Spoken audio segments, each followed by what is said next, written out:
ছোট পাহাড় আর টিলা নিয়ে এই অঞ্চলের জঙ্গলে প্রকৃতিকে যারা অমরত্ব দিয়েছে তারা হলেন বুদ্ধদেব গুহ এবং বিভূতিভূষণ বন্দ্যোপাধ্যায়।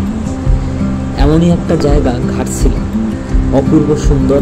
বর্ষার শেষে পাহাড়ের কোলে আধো ছেঁড়া মেঘ থেকে বৃষ্টি, কিংবা নিম্বাসের পাহাড় জুড়ে সমান্তরাল গতি প্রকৃতি দেখে মুগ্ধ হতে পারত। প্রথমেই গন্তব্য ধারাগিরি। পাহাড়ের কোলে জঙ্গল, আবার কখনো খাড়াই খোলা রাস্তার প্রান্তর থেকে দৃশ্যমান হয় দূরের জঙ্গল ভরা পাহাড়গুলো। এই পথটাই বেশ রোমাঞ্চকর।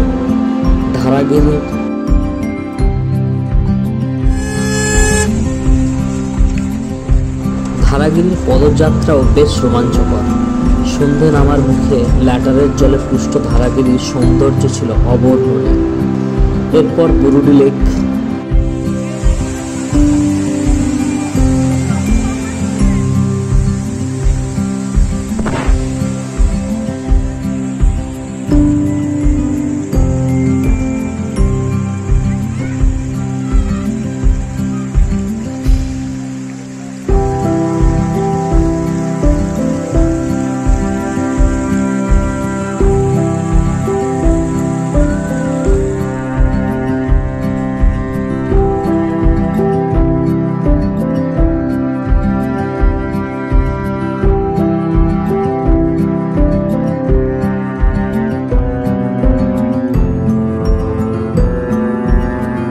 গোধূলির ক্ষীণ আলো তখনও মেঘের অলিতে গলিতে।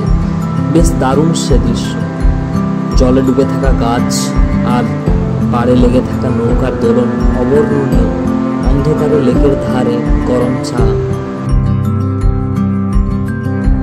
দ্বিতীয় দিনে সুবর্ণরেখা এবং তার বাস্তুতান্ত্রিক জীবনযাত্রা সম্পর্কে অবহিত হলাম। সাথে বাঁধ-মোহনার জলকলি ছিল বেশ রোমাঞ্চকর।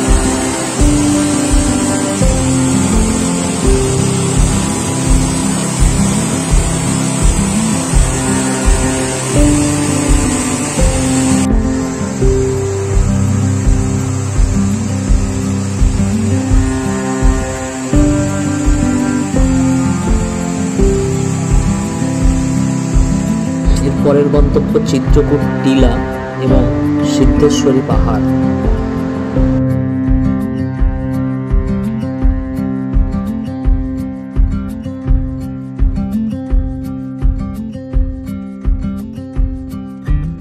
সাথে ছিল গৌরীকুঞ্জ, বিভূতিভূষণের বসতবাটি। এখানে গ্রাম্য জীবন তিনি তুলে ধরেছেন তার উপন্যাস আরণ্যকে। হোটেলের খোলা উঠানের ওপারেই সুবর্ণরেখা বিরাজমান।